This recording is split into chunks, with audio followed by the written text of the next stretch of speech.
Student, एक होता है अपने आप में ऑफ होता है और एक होता है अपने आप में विद होता है। याद रखिए, करके मैं हिजे कर रहा हूं sir. I am tired of my boss, पहले यहां तक चेक करो कि दिस इज करेक्ट और this is incorrect, you have to find out any how.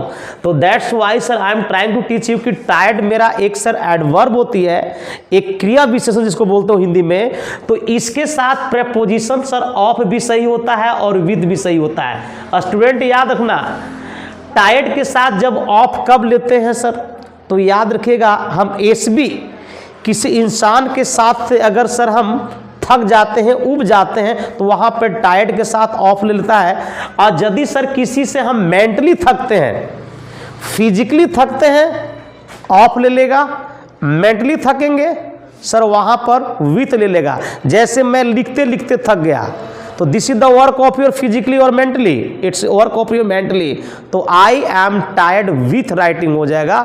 लेकिन अगर मैं कहूं कि मैं आपसे थक गया हूं, तो this is physically, this is not a mentally, तो I am tired of you, न कि I am tired with you. Okay sir, तो I am tired of my boss यहां तक बिल्कुल सही है सर। सेड द मदर, ये नारेशन हो गया, तो सेड दी मदर इसको उलट दो कि the mother said I am tired of my boss, ये भी तो सही है सर। आगे देखिएगा, both of them keep quarrelling. Student मैं बताया था कि keep on, go on, carry on. शुरुआत में जब मैं पढ़ा रहा था प्रेजेंट इंडिफिनिट, तो यहाँ पे बताया कि कुछ सेंटेंसेस में ऑन को हटा देता है तो इससे दिक्कत नहीं होती है। तो कीप के साथ क्वारेलिंग अपने आप में सही है। ऑल द टाइम तुम्हारा एक फ्रेज है, यहां तक में कोई दिक्कत नहीं है स्टूडेंट। अच्छा आप बताइए, दे किसके लिए आया है सर? दे किसके लिए आया है? बहुत के लिए ना। अरे दे यहां पर कितना की इंडिकेट कर रहा है? एक, दो या दो से अधिक को? दो से अधिक के लिए, यानी कि दो के लिए भी तो दे होगा।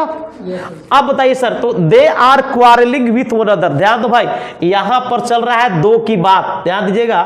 चूंकि बोथ ऑफ देम है, तो यहां पर इंसान की संख्या मात्र दो ही है। स्टूडेंट ध्यान दो, जब दो है तो इसी को सर यहां पर दे आया, दे के साथ आर क्वारलिंग, कोई दिक्कत नहीं है। अब लगे विथ वन अनदर, तो स्टूडेंट सुन लीजिए, ये तुम्हारा रेसिप्रोकल प्रोनाउन होती है। Please try to get about my point. When I start teaching you the pronoun, then I will definitely tell you sir कि ये तुम्हारा प्रोसिपिकल प्रोनाउन होता है, रेसिप्रोकल प्रोनाउन होता है। तो सुन लो, याद रखिएगा सर, जब दो की जिक्र हो तो आप वहां पर ईच अदर का इस्तेमाल कर दें, ठीक है। और अगर दो से अधिक हो तो सर आप विथ, या सॉरी क्या है जी, वन इन अदर का इस्तेमाल कर ले सर। बात समझ में आ रहा बाबू? हाँ, तो यहां पर बताइए सर कि कितने की जिक्र हो रहा है, कि दो का कि दो से अधिक का? तो दो के लिए क्या लिखोगे? Each other. तो पार्ट सर आपका सी गलत हो गया। मिला लीजिए आंसर। सी सही है गलत है? गलत हो गया, चलिए कोई दिक्कत नहीं। सर नो सूनर डिड, बाबू डिड आ गया तो वर्ब कैवा रूप में आएगा? आए पहला रूप में आया, तो सब्जेक्ट कौन हो गया? आई। और आई के बाद ये रीच्ड होगा कि रीच होगा? रीच होगा ना। तो गलती सर यही पर मिस्टेक हो गया, आपको यहाँ पर रीच लिखना पड़ेगा। हमको आगे देखने की कोई जरूरत नहीं है सर, ठीक है सर। अब याद रखिएगा, द चिल्ड्रन अपने आप में सब्जेक्ट हुआ, लेफ्ट द प्लेस, कोई दिक्कत नहीं, विद देयर पेरेंट्स कोई दिक्कत नहीं है। तो यहाँ पर सर हो गया रीच आपका हो गया। ये तो टेंस पर डिपेंडिंग कर रहा है, डिड के बाद रीच। चलो नेक्स्ट सर, अगर हम 42 की बात करते हैं student, if I just talk about the 42 question number, sir when I ask the guest. चलिए जी, चीकी जी बताइएगा व्हेन क्या है? वेरी गुड, कंजंक्शन है। चलिए आप बताइएगा रिंकी जी, तो कंजंक्शन के बाद ये क्या है? और सब्जेक्ट के बाद क्या है? वर्ब के बाद क्या आया? ऑब्जेक्ट। तो इसमें क्या परेशानी है sir? When I ask the guest, कोई दिक्कत नहीं है सर, तो पार्ट ये हमारा दिक्कत नहीं है। चलिए आगे देखते हैं। व्हाट, व्हाट क्या है सर?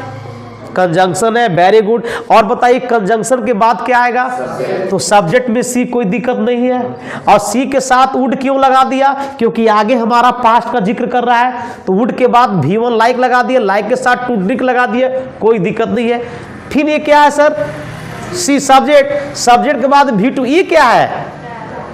दैट क्या है? कंजंक्शन। कंजंक्शन के बाद क्या है? सब्जेक्ट के बाद क्या है? V2। तो स्टूडेंट याद रखिएगा, यहां पर V2 लगाया ना, तो प्रीफर के साथ आने वाला जो प्रेपोजिशन होती है वह दैन नहीं होता है, वो होता है टू।